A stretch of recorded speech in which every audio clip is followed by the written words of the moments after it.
Hai, kembali lagi di segmen Blueprint Rumah Tangga Bahagia bersama saya Ratu Aura.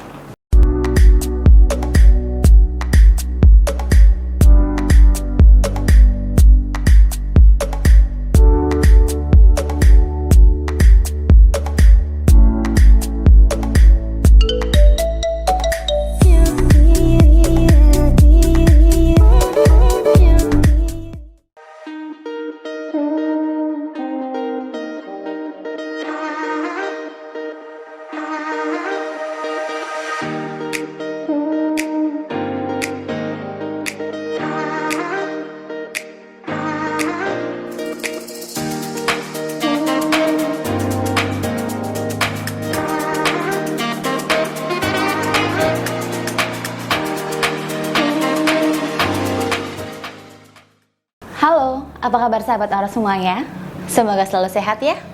Oke, kemarin kita kan sudah membahas ya tentang kriteria pasangan. Saya anggap teman-teman sudah memahami video tersebut ya. Yang belum nonton bisa klik di sini ya. Nah, di video kali ini saya akan lanjut membahas tentang 5 masalah yang sering terjadi di awal pernikahan. Tapi sebelum saya bahas lebih lanjut nih, buat yang belum subscribe, silahkan subscribe dan jangan lupa klik tombol loncengnya ya, karena akan banyak sekali informasi dan tips menarik tentang cara mengatasi masalah rumah tangga dengan buku aura dan juga cara membina ikatan rumah tangga yang harmonis dengan menguatkan ikatan aura cinta. Jadi jangan sampai ketinggalan ya, pastikan kamu sudah subscribe dan klik tombol loncengnya juga. Baik, saya akan langsung saja ya menjelaskan tentang 5 masalah yang sering terjadi di awal pernikahan. Jadi, video ini mungkin cocok buat sahabat Aura yang baru saja menikah atau yang mau menikah. Nah, bagi yang mau menikah nih, anggap saja ini informasi yang menambah pengetahuan kamu. Jadi nantinya kamu menikah dan ada masalah nih, kamu tidak kaget dan tahu bagaimana menyelesaikannya. Oke, langsung saja ya. Apa saja 5 masalah yang terjadi di awal pernikahan itu? Yang pertama, di sini adalah kebiasaan yang berbeda.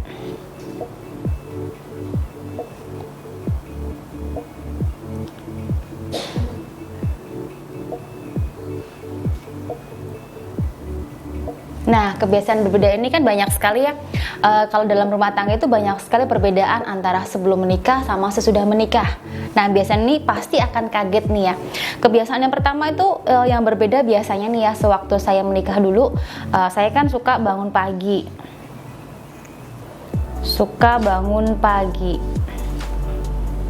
Sedangkan suami bangunnya siang.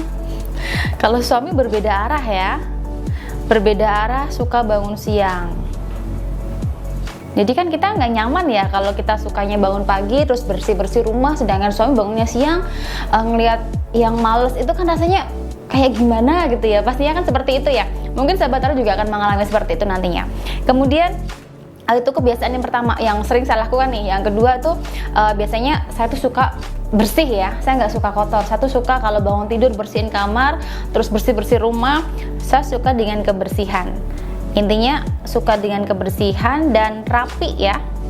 Saya tuh suka dengan kebersihan dan rapi. Sedangkan suami saya itu orangnya pada awal-awal pernikahan itu jorok ya. Kalau habis mandi itu pasti handuk tetap aja ditaruh di kamar, gak mau ditaruh di luar. Intinya tuh jorok ya, nggak suka dengan kebersihan, jorok dan tidak rapi.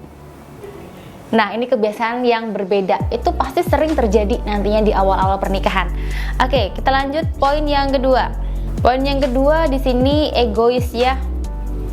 Egois dengan dirinya sendiri. Ya, wajar sih.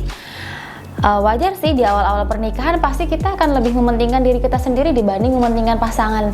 Ya karena apalagi di diri suami, dia pasti mementingkan dirinya sendiri. Apalagi dia lebih suka bermain dengan teman-temannya dibanding dengan istrinya. Itu pasti akan terjadi nantinya. Jadi harus menganggap hal tersebut adalah hal wajar, jangan dipermasalahkan atau dibesarkan ya. Karena keegoisan dalam awal-awal pernikahan itu adalah hal yang wajar. Oke? Yang ketiga di sini adalah harapan yang tidak sama seperti yang diinginkan. Harapan dari pasangan yang tidak sesuai setelah menikah, harapan yang tidak sama. Kita tuh berharapnya setelah menikah ya, mungkin di awal sebelum menikah ya, pada waktu pacaran nih, pada waktu pacaran itu pacarnya suka selingkuh, terus kemudian pelit ya, terus egois. Dia berharap setelah menikah suaminya itu setia. Nanti saya pasti berpikirlah nanti kalau kita menikah dia pasti setia. Setelah menikah dia bisa setia. Setelah menikah dia nggak pelit, jadi royal nih. Setelah menikah suami jadi royal.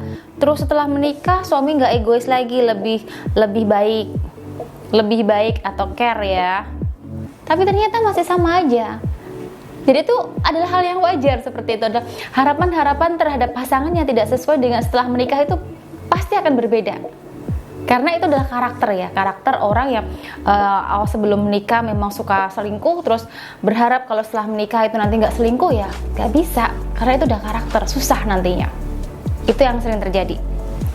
Poin yang keempat, perbedaan sikap. Pasti akan banyak sekali perbedaannya. Ini saya tulis di sini ya, sebelum sama sesudah menikah. Sebelum menikah itu biasanya pasangan itu akan memberikan yang terbaik, semua yang terbaik pada dirinya itu pasti diberikan. Yang pertama dia akan royal nih, terus perhatian, terus care ya, kemana-mana dianterin, terus selalu memberikan semuanya lah yang terbaik. Perhatian, terus baik, lemah lembut, dan lain sebagainya. Intinya semua yang baik. Tapi setelah menikah, berbeda banget. Pelit, iya, pelit banget. Kemudian yang kedua, udah nggak perhatian, udah dingin kayak es batu ya, beda. Terus baiknya itu udah ya sedikit berubah sih, udah nggak baik ya, egonya makin tinggi di sini. Terus kasar juga pasti ada itu, kasar ya.